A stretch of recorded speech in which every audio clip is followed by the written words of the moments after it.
구약성경 창세기 21장 22절부터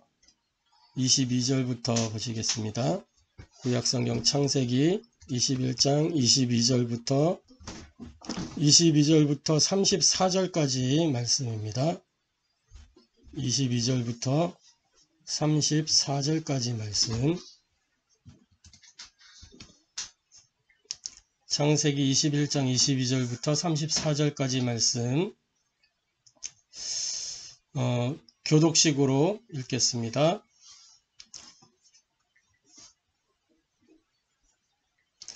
그때 아비멜렉과 그 군대장관 비골이 아브라함에게 말하여 이르되 네가 무슨 일을 하든지 하나님이 너와 함께 계시도다.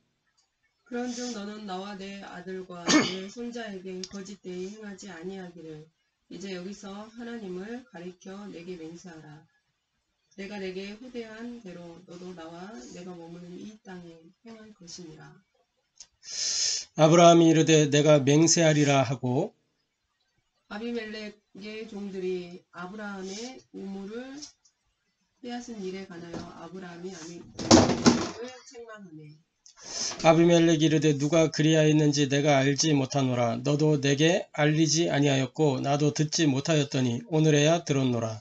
아브라함이 양과 소를 가져다가 아비멜렉에게 주고 두 사람이 서로 언약을 세우니라.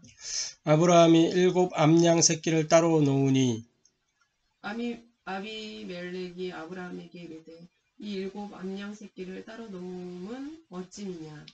아브라함이 이르되 너는 내 손에서 이 암양 새끼 7을 받아 내가 이 우물 판 증거를 삼으라 하고 두 사람이 거기서 서로 맹세하였으므로 그 곳을 브엘세바라 이름하였더라. 그들이 브엘세바에서 언약을 세우매 아비멜렉과 그 군대장관 비골은 떠나 블레셋 사람의 땅으로 돌아갔고 아브라함은 브엘세바에 에셀 나무를 심고 거기서 영원하신 하나님의 이름을 불렀으며 같이 읽겠습니다. 그가 블레셋 사람의 땅에서 여러 날을 지냈더라. 아멘. 오늘 이 본문 말씀을 통해서 우리가 함께 나눌 말씀은 남은 자, 순례자, 정복자의 삶, 임마누엘이라는 제목으로 함께 은혜 나누고 해답을 얻고 또 미션을 붙잡는 복된 시간 되기를 바랍니다. 아멘. 일단 서론적으로 성도가 사는 믿음의 이 삶의 원리가 있습니다. 성도가 사는 삶의 원리는 다른 것이 아니고 임마누엘입니다. 임마누엘. 성경 속에 기록된 증인들은 하나같이 어떤 삶을 누렸냐? 임마누엘의 삶을 누렸다는 것을 알아야 됩니다. 이 임마누엘의 삶은 다른 것이 아니고 믿음의 삶이에요. 믿음의 삶. 믿음의 삶은 곧 순종의 삶이고 세상과 구별되는 불신자들과는 구별되는 독특한 삶이 임마누엘입니다. 이 임마누엘은 믿음의 삶이라고 했죠. 어떤 거를 믿는 거냐면 말씀을 믿는 거예요. 하나님의 말씀. 그래서 말씀하시는 하나님을 믿는 것이 임마누엘의 삶입니다. 하나님은 처음부터 말씀으로 역사하셨죠. 이 세상을 창조하실 때에도 말씀을 가지고 창조하셨고 하나님이 행하시는 모든 것은 말씀이 주어지고 그 말씀을 이루는 방법으로 하니까 하나님의 방법은 말씀이에요. 요한복음 1장 1절에 태초에 말씀이 계시니라 그랬죠. 그 말씀으로 하나님은 모든 만물을 창조하셨어요. 자, 그리고 이 믿음의 삶은 임마누엘은 뭐냐면 성취하시는 하나님을 믿는 삶이에요. 요한복음 1장 3절에 뭐라고 기록을 하고 있느냐면 이렇게 기록을 하고 있습니다. 만물이 그로 말미암아 지은 바 되었으니 지은 것이 하나도 그가 없이는 된 것이 없느니라. 하나님이 말씀으로 세상을 창조하셨고 그 말씀대로 모든 만물이 지어졌어요. 지금도 하나님은 말씀을 주시고 말씀을 이루어가고 계십니다. 그래서 우리 주님은 뭐라고 말씀하시냐면 요한계시록 22장에 보니까 이렇게 기록하고 있습니다. 22장 13절에 나는 알파와 오메가요 처음과 마지막이요 시작과 마침이라. 하나님은 말씀으로 역사하시는데 처음부터 끝까지 이 말씀을 주시고 말씀을 이루시는 역사. 그래서 우리 주님 재림도 뭐예요? 이미 약속되어 있는 거예요. 얼마 전에 성탄절 있었지만 그 성탄절도 뭐예요? 약속된 하나님의 그 언약으로 인해서 언약의 성취로 우리가 누리는 게 지금 성탄절 아니겠어요? 특히 그리스도에 관한 모든 것은 다 예언되고 성취됐어요. 성경 가운데 7,000개의 약속이 7,000개 넘어 약속이 있다고 합니다. 근데 그 약속이 하나도 빠짐없이 다 성취됐어요. 지금 이루어지지 않는 게 하나 있습니다. 그게 뭐냐? 다시 오실 그리스도. 재림의 약속은 아직 이루어지지 않았고 그 다음에 마태복음 24장 14절에 이 천국 복음이 모든 민족에게 증언되고 난 이후에 그제야 끝이 오리라. 아직 이 천국 복음이 모든 민족에 증언되지 않았어요. 그래서 재림이 아직 안 이루어지는 거죠. 그러니까 이 두 가지 이제 언약이 성취되는 중이에요. 지금 예수님이 오고 계시는 중이고 세계복음화도 이루어져 가고 있는 중이에요. 하나님의 나라가 이 땅에 오는 것이 성취되게 돼 있죠. 마태복음 5장 18절 19절에 뭐라고 기록하고 있냐? 1.1획도 다 하나도 빠짐없이 말씀이 성취된다고 기록하고 있어요. 진실로 너희에게 이르노니 천지가 없어지기 전에는 율법의 1.1획도 결코 없어지지 아니하고 다 이루리라. 그러므로 누구든지 이 계명 중에 지극히 작은 것 하나라도 버리고 또 그같이 사람을 가르치는 자는 천국에서 지극히 작다 일컬음을 받을 것이요 누구든지 이를 행하며 가르치는 자는 천국에서 크다 일컬음을 받으리라. 그러니까 말씀을 믿는 믿음으로 그 사는 사람이 천국에서 큰 자라는 거예요. 그리고 이 임마누엘 믿음의 삶, 순종의 삶, 구별된 독특한 이 삶은 어떤 삶이냐? 함께 하시는 하나님을 믿는 삶이란 말이에요. 요한복음 1장 14절에 말씀이 육신이 되어 이 땅에 오셨다. 그 말씀이 육신이 되어 오신 그 그리스도, 지금 그 그리스도가 어떻게 해요? 내 안에 영으로 모든 믿는 자 속에 지금도 고린도서 3장 16절에 너희가 하나님의 성전인 것과 하나님의 성령이 너희 안에 거하는 것을 알지 못하느냐 그랬거든요. 함께 하시는 하나님을 믿는 그 믿음의 삶, 이게 임마누엘이란 말이죠.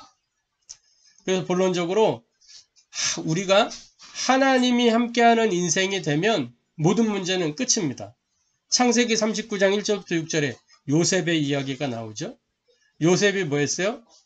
하나님이 요셉과 함께 하심으로 형통한 자가 되었다 그래서 그가 요셉이 하나님과 함께 한 것이 아니고 하나님이 요셉과 함께 하심으로 여호와께서 요셉과 함께 하심으로 그러니까 하나님이 나와 함께 하시면 끝이란 말이에요.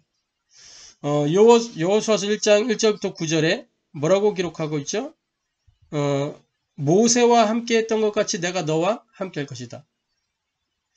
그러면서 그 방법이 뭐라 그랬냐면 주야로 율법을 묵상해라 그랬거든요. 이 율법책을 네 입에서 떠나지 말게 하며 주야로 그것을 묵상하여 그 안에 기록된 대로 다 지켜 행하라. 그리하면 네 길이 평탄하게 될 것이며 네가 형통하리라. 내가 네게 명령한 것이 아니야. 강하고 담대하라. 두려워하지 말며 놀라지 말라. 네가 어디로 가든지 네 안에 여호와가 너와 함께 하느니라 하시니라. 말씀과 함께하는 삶이 임마누엘의 삶이란 말이죠. 그래서 하나님과 함께하는 인생이 되면 모든 문제가 끝나는데 첫 번째로 남은 자 아브라함의 모습을 통해서 그것을 확인할 수 있습니다. 이 아브라함을 하나님이 찾아오셨죠. 그리고 아브라함을 부르셔서 그 아브라함을 보내셨습니다. 한마디로 아브라함에게 하나님이 은혜를 주시고 해답을 주시고 미션을 주신 거예요. 지시할 땅으로 가라. 이 말씀을 찾아오셔서 이 말씀을 주셨어요. 그리고 문제와 사건과 여러 가지 갈등과 위기가 있을 때마다 하나님이 뭐 했냐? 이 언약을 확인시키고 확신시키셨어요. 언약을 확인시키고 확신시켰죠. 그리고 뭐 했죠? 지시할 땅으로 가라. 이렇게 보내셨어요. 무엇 때문에요? 이게 복음 때문에 찾아오셨고 복음을 위하여 부르시고 복음에 의하여 보내신 것입니다. 복음 때문에 찾아오시고 복음을 위하여 부르시고 복음에 의하여 아브라함은 보냄을 받은 겁니다. 두 번째로 순례자 아브라함을 통해서 우리가 이 사실을 확인할 수 있어요. 순례자 아브라함은 어떤 응답을 누렸냐? 아브라함의 과거, 그리고 아브라함의 현재, 아브라함의 미래를 통해서 우리가 알 수 있습니다. 아브라함은 과거에 창세기 11장 27절부터 32절에 갈대아 우르에서 우상 숭배하고 우상 숭배할 뿐만 아니라 우상 숭배를 조장하는 이 우상 파는 그런 가문이었어요. 그 우상 팔아가지고 그걸로 돈을 모으고 돈을 벌고 그런 가문이었단 말이에요. 갈대아 우르에 있었던 이 아브라함, 세상에 속한 자죠. 에베소서 2장 1절 말씀처럼 죄와 허물로 죽어있던 그 인생, 저와 여러분도 마찬가지입니다. 우리도 그 과거에는 갈대아 우르에 있던 아브라함처럼 요한복음 8장 44절 다른 주인을 섬기면서 그렇게 살았단 말이죠. 그런데 아브라함을 찾아오셔서 부르셨어요. 그래서 아브라함은 그 과거에서 빠져나와 현재 언약의 여정, 이 말씀을 믿는 믿음의 여정을 걸어가고 있는 거란 말이죠. 그래서 그 아브라함에게 창세기 12장 1절부터 3절에 언약적 축복으로 함께 하시겠다고 약속하셨어요. 근원적인 축복, 대표적인 축복, 시대적인 축복, 기념비적인 축복, 불가항력적인 축복, 이 언약적인 축복. 그러면서 계속해서 약속을 확인시켜 주잖아요. 씨와 땅, 네 씨로 말미암아 내가 너로 큰 민족을 이룰 것이다. 아이고 무슨 소리 하십니까? 나는 늙었고 노쇠하였고 살아는 경수도 끊어졌습니다. 불가능한 일입니다. 차라리 저 롯이나 차라리 내 종, 내 종이나 내 상속자가 되기를 원합니다. 하나님이 그때그때마다 확인시켜 주시잖아요. 네 몸에서 난 자라야. 또 이스마엘 낳았을 때도 이스마엘 지난주에 우리 말씀 확인했죠. 내어 보내고 사라의 몸에서 난 자라야 네 씨가 될 것이다. 이렇게 말씀하시잖아요. 그러면서 종과 행으로 다녀보라. 다 너의 차지가 될 것이다. 영원한 기업이 되게 할 것이다. 그랬단 말이죠. 창세기 15장, 17장, 18장 다 한결같이 뭘 얘기하면 상속자에 관하여 말씀하고 있어요. 그리고 이 아브라함의 미래 뭐죠? 결국에는 하나님의 나라란 말이에요.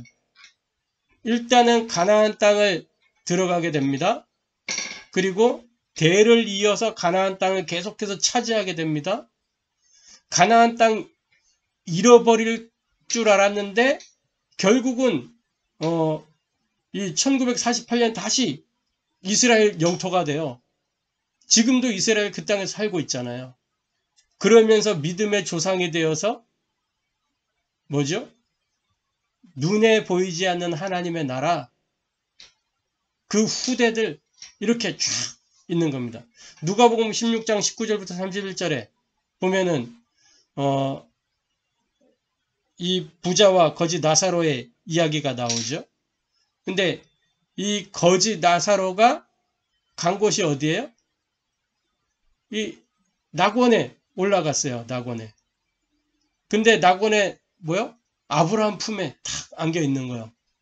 그죠? 부자가 그걸 보고 내 아버지 아브라함이요 막 이러면서 이제 얘기하잖아요. 아브라함이 뭘 지금 소유하고 어디에 지금 있는 거예요? 하나님의 나라.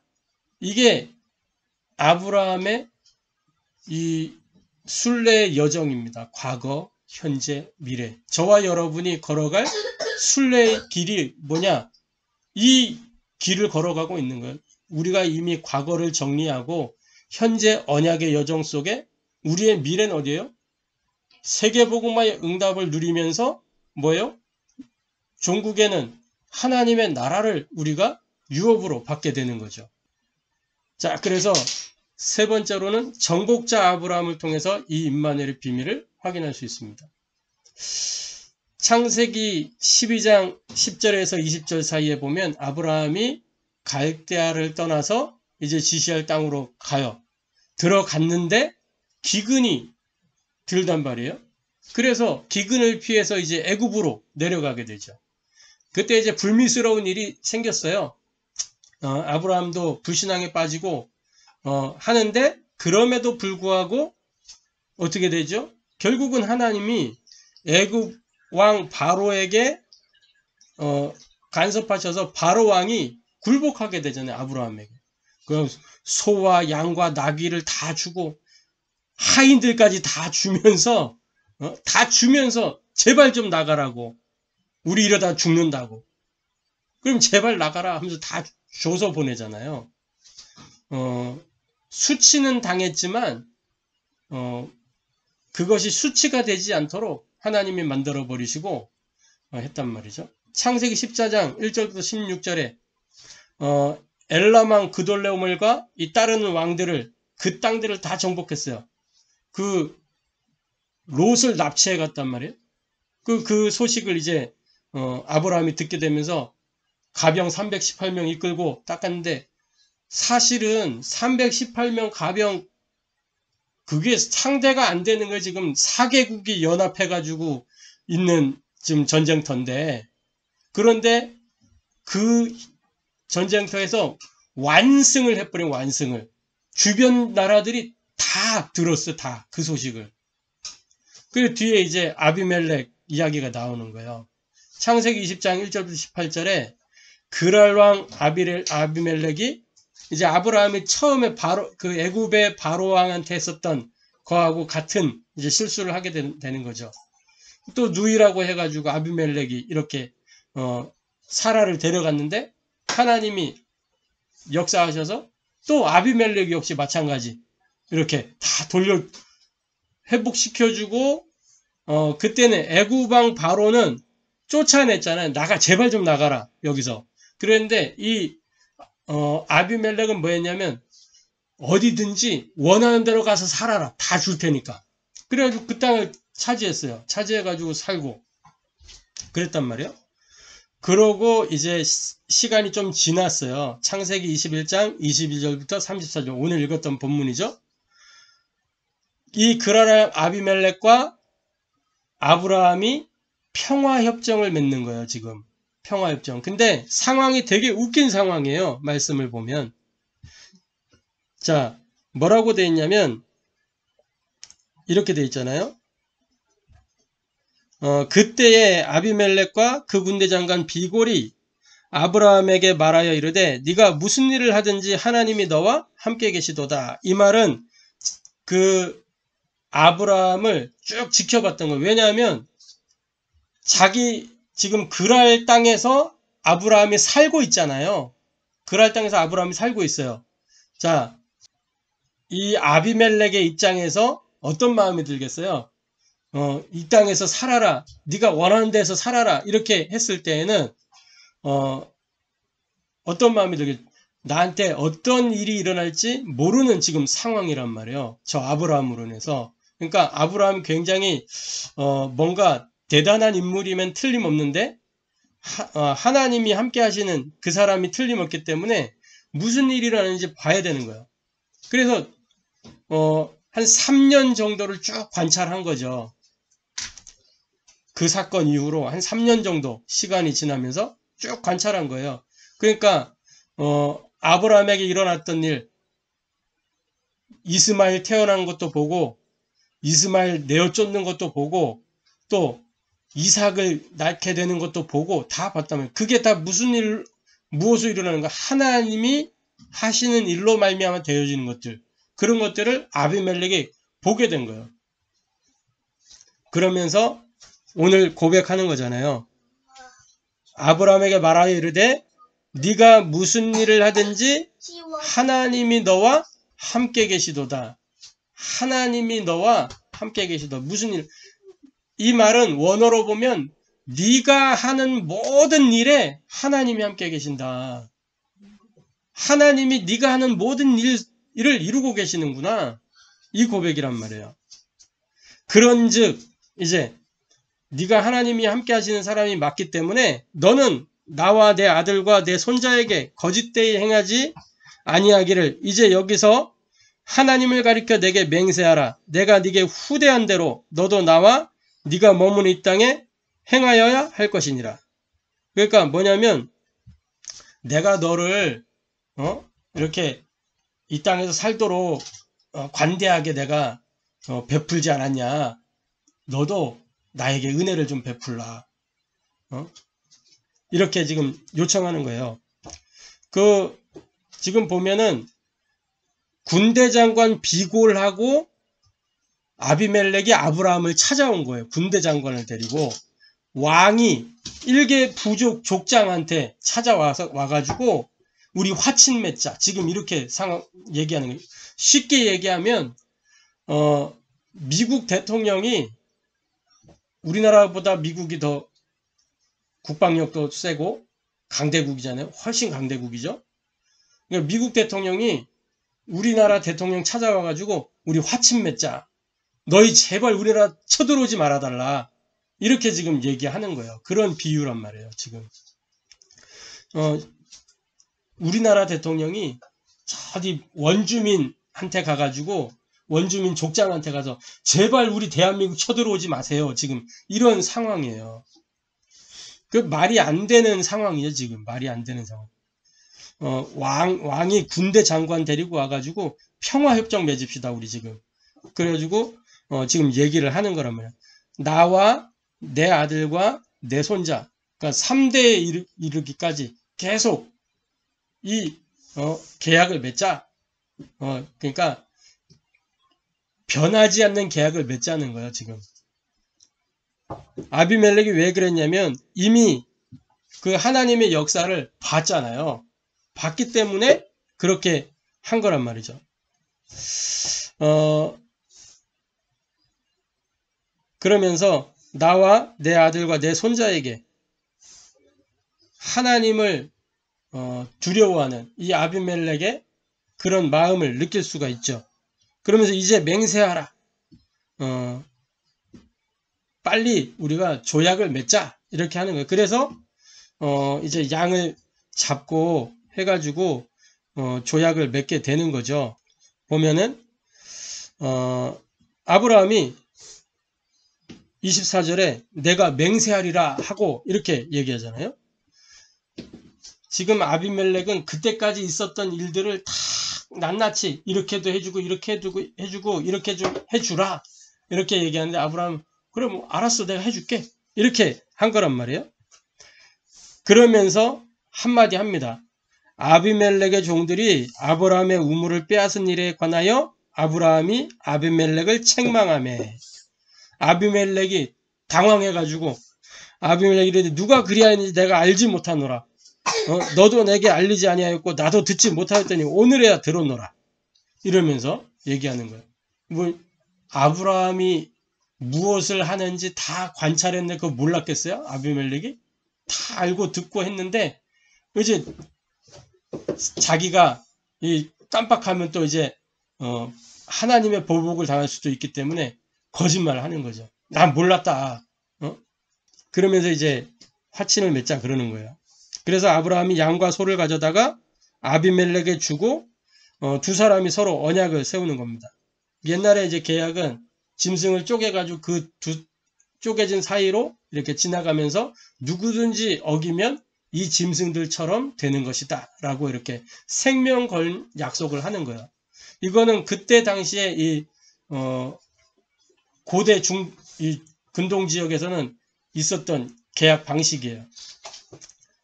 그러니까 아비멜렉이 또 당연하게 그렇게 계약을 맺었고, 이건 특별한 게 아니죠. 그런데 여기에 이제 아브라함이 7 암양 새끼를 가져다가 따로 놓았단 말이에요. 그러니까 이제 전혀 이렇게 듣도 보도 못한 거를 하니까 아브라함이 이게 무슨 일이냐, 이게 암양을 왜 따로 빼냐 얘기하는 거예요. 그러니까 아브라함이 얘기하는 겁니다. 29절에 아비멜렉이 아브라함에게 이르되 이 7 암양 새끼를 따로 놓으면 어찌미냐. 아브라함이 이르되 너는 내 손에서 이 암양 새끼 7을 받아 내가 이 우물 판 증거를 삼으라 하고 두 사람이 거기서 서로 맹세하였으므로 그곳을 브엘세바라 이름하였더라. 자, 지금 평화협정을 맺는데 아브라함이 우물 이야기를 하면서 이 우물을 가지고 맹세하라는 거예요. 이 우물은 이제 나의 소유다. 7마리를 가져다가 했어요. 7이라는 거는 완전수거든요. 완전수. 자, 이 7이라는 수는 완전수예요. 그래서 불변하지 않는 언약 맹세를 한 거예요. 변개하면 안 되는 그런 이제 맹세를 하게 되는 거죠. 그래서 이 우물을 이제 영원히 나의 소유로. 이 물이라는 거는 그때 당시에는 굉장히 생명의 근원과도 같은 거예요. 그래서 땅에 우물이 있는 그 땅을 소유한 사람이 부를 누리게 되는 거죠. 그래서 브엘세바라 이름했죠. 맹세의 우물이라는 뜻을 가지고 있습니다. 맹세의 우물. 그러면서 거기에다가 아브라함이 나무를 심었어요. 에셀 나무를 심었어요. 이 에셀 나무는 뭐냐면 상록수예요. 상록수. 상록수는 특징이 뭐예요? 사시사철 잎이 푸른색이에요. 사시사철. 그냥 어디서든지 그 푸른빛이 눈에 띄고 언제든지 푸른빛이 눈에 띄는 거예요.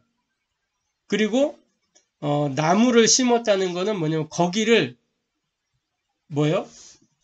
이 떠나겠다는 거야, 안 떠나겠다는 거예요. 나무를 심는 거는 거기를 안 떠난다는 거예요. 이 브엘세바가 나중에 어떻게 되냐면 이제 여호수아가 가나안 땅 점령하게 되잖아요. 점령하게 되고 최종적으로 가나안 땅을 이제 다윗이 다 이제 정복을 하게 되는데 이때에 브엘세바까지 나중에 다 이스라엘 영토로 편입이 돼요. 가나안 땅 최종 정복할 때. 그래서 상록수를 심어 놓은 것은 그런 이제 의미까지 있는 겁니다. 영토를 표시한 영원한 소유로. 하나님이 약속하셨어요. 종과 행으로 다녀보라. 그 밟는 곳을 다 너의 소유가 되게 할 것이다. 하나님이 아브라함에게 약속한 대로 이스라엘 땅은 단에서 브엘세바까지, 성경에 구약에 단에서 브엘세바까지 얼마나 많이 등장하는지 몰라요. 결론적으로 우리가 장성한 믿음의 삶을 살아야 되겠습니다. 아브라함이 이렇게 남은 자, 순례자, 정복자의 이 삶을 살게 되면서 믿음이 어린아이 신앙에서 장성한 신앙으로 이렇게 성장했어요. 자랐어요. 저와 여러분은 이 그리스도의 장성한 분량에까지 믿음이 자라야 될 것입니다. 에베소 4장 말씀해 보면 뭐라고 기록하고 있냐면 이렇게 기록하고 있어요. 우리가 다 하나님의 아들을 믿는 것과 아는 일에 하나가 되어 온전한 사람을 이루어 그리스도의 장성한 분량이 충만한 데까지 이르리니 이는 우리가 이제부터 어린아이가 되지 아니하여 사람의 속임수와 간사한 유혹에 빠져 온갖 교훈의 풍조에 밀려 요동하지 않게 하려 함이라. 실제로 아브라함이 아브람이던 시절에는 여러 가지에 이렇게 흔들리고 갈등하고 막 이렇게 세상 풍조에 밀려 다녔어요. 그런데 언약이 그에게 실제로 믿어지게 되면서부터는 장성한 믿음으로, 그래서 말씀 따라 하나님이 말씀대로 하시는구나, 그거를 확인하면서 말씀을 믿는 믿음으로. 그래서 나중에는 어떻게 됐어요? 이 독자 이삭을 하나님께로 드리는 그 믿음에까지 올라갔다니까요. 그래서 어린아이 신앙은 어떤 신앙이냐? 육신적인 신앙, 세상적인 신앙, 종교적인 신앙. 이게 어린아이 신앙이에요. 어린아이들 특징이 뭐예요? 나 중심. 이게 어린아이 특징이에요. 그러면서 물질 중심, 성공 중심, 세상적이고 종교적인 거죠. 결국은 창세기 3장, 6장, 11장 요 상태 속에 있는 그 신앙. 이게 어린아이 신앙이에요. 근데 장성한 신앙은 어떤 신앙이냐? 언약적인 신앙이에요. 언약을 붙잡는 신앙이에요. 말씀을 따라가는 신앙이에요. 이거는 내 노력으로 되는 게 아니야. 하나님이 은혜 주셔야 그게 가능한 거예요. 은혜를 인하여 믿음으로 말미암아 너희가 구원을 받았다. 그랬죠. 그래서 약속을 믿는 믿음이 장성한 신앙인 것입니다. 하나님의 약속을 믿는 믿음. 이 약속이 곧 우리의 해답이에요. 하나님의 약속이. 하나님 우리에게 주신 약속 중에 약속이 뭐야? 하나님 나라. 그게 우리 인생의 해답이잖아요. 그러면서 믿음대로 행하는 순종. 그게 미션입니다. 이게 장성한 신앙이에요. 은혜, 해답, 미션으로 사는 것. 그게 장성한 신앙입니다. 그래서 이 장성한 신앙의 실제가 뭐냐? 사모늘, 전도자의 삶이에요. 자, 날마다 우리의 과거를 정리하는 겁니다. 고린도서 15장 31절에 나는 날마다 죽노라. 바울은 그랬어요. 날마다 죽노라. 그러면서 뭐예요? 에베소 4장 22절부터 24절에 이렇게 기록하고 있어요. 너희는 유혹의 욕심을 따라 썩어져가는 구습을 따르는 옛사람을 벗어버리고 오직 너희의 심령이 새롭게 되어 하나님을 따라 의와 진리의 거룩함으로 지으심을 받은 새 사람을 입으라. 그러니까 옛사람을 벗어버리는 과거 정리. 에베소서 5장 8절에 뭐예요? 전에는 너희가 어두움이었다. 그래서 요한복음 1장 9절에서 12절 영접하는 자, 곧 그 이름을 믿는 자들에게 요한복음 1장 9절에서 12절에 이렇게 기록하고 있죠. 자, 참빛 곧 세상에 와서 각 사람에게 비추는 빛이 있었는 그가 세상에 계셨으며 세상은 그로 말미암아 지은 바 되었으 세상이 그를 알지 못하였고 자기 땅에 오며 자기 백성이 영접지 않았으나 영접하는 자, 곧 그 이름을 믿는 자들에게는 하나님의 자녀가 되는 권세를 주셨으니. 과거를 정리해라. 다시 말해 각인 뿌리 체질을 새롭게 바꾸는 거단 말이에요. 뭘로요? 138 그리스도 하나님 나라 오직 성령으로. 자, 그러면서 오늘을 누리는 겁니다. 오늘을 누리는 거예요. 지금을 누리는 거예요. 현재를 누리는 거예요. 어떻게 해요? 고린도후서 5장 17절 우리는 새로운 피조물이 된 것입니다. 마태복음 5장 13절부터 16절에 우리를 뭐라고 말씀하고 있어요? 마태복음 5장 13절부터 16 너희는 세상의 소금이다. 세상의 빛이다. 그렇죠? 소금으로 빛으로 살라는 거예요. 오늘 새로운 피조물 소금으로 빛으로 살아라. 갈라디아서 2장 20절에 나는 죽고 내 안에 그리스도께서 사시는 것이다. 어떻게 해요? 우리의 생각을 복음으로 편집하는 거예요. 말씀 속에서 복음으로 편집하는 거예요. 우리 마음에 하나님 나라가 설계되는 거예요. 어떻게 해요? 기도를 가지고 나의 삶의 현장을 디자인하는 겁니다. 전도로. 그게 오늘을 누리는 삶이에요. 그러면서 뭐 하는 겁니까? 우리 미래, 도전이에요, 도전. 하나님의 시간표를 두고 도전하는 겁니다. 하나님의 이정표를 두고 도전하는 겁니다. 하나님의 시간표가 어디를 향해 있어요? 마태복음 24장 14절 이 천국복음이 모든 민족에 증언되게 전파되리니 그제야 끝이 오리라. 하나님의 이정표는요, 세계복음화 이걸 향해 가고 있단 말이에요. 그래서 뭐요? 마태복음 28장 18절부터 20절 모든 족속 237이죠. 마가복음 16장 15절부터 20절 뭐예요? 병든 자를 살리고 이게 치유를 이야기하는 거죠.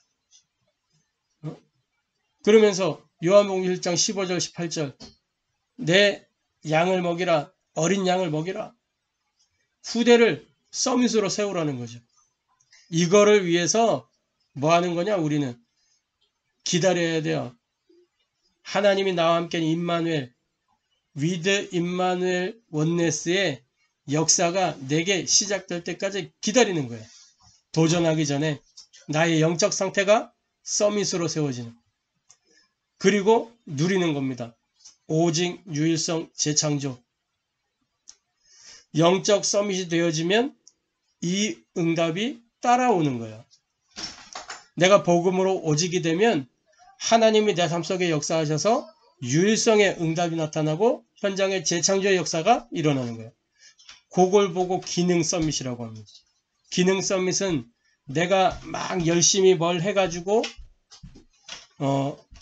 대단한 자리에 올라가고 그게 아니에요. 기능 서밋은 뭐냐? 하나님이 나와 함께하는 삶을 누리는 거예요. 그게 기능 서밋이에요.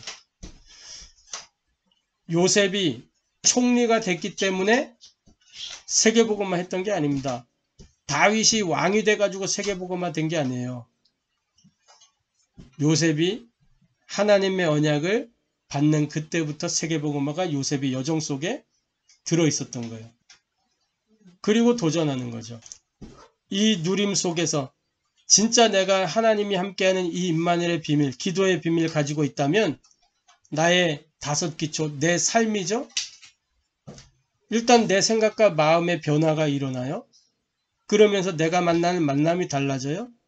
우리 가정의 분위기가 바뀌어요. 내가 하는 일에 하나님의 증거가 나타나요. 그러면 내가 살고 있는 지역에 하나님의 역사가 일어나는 거죠. 내 모든 5기초가 플랫폼이 되는 거예요. 그러면서 모든 사람이 보고 알게 돼요. 파수망대가 되는 거죠. 그리고 모든 곳에 소통할 수 있는 안테나가 되는 겁니다. 복음으로 소통하는. 다른 걸로 소통하는 게 아니에요. 하나님의 언약과 복음으로 통하는 안테나. 내 경험과 지식으로 소통하는 게 아니고 내가 받은 어떤 걸로 소통하는 게 아니고 하나님의 것으로 소통하는 그 안테나. 그래서 저와 여러분이 이 아브라함이 걸었던 남은 자, 순례자, 정복자의 삶을 보면서 저와 여러분이 남은 자, 순례자, 정복자의 삶, 이 임마누엘을 누리는 은혜가 있게 되기를 소원합니다. 기도하겠습니다. 하나님께 감사를 드립니다. 남은 자, 순례자, 정복자의 그 삶을 실제로 우리가 누릴 수 있도록 은혜를 더하여 주옵소서.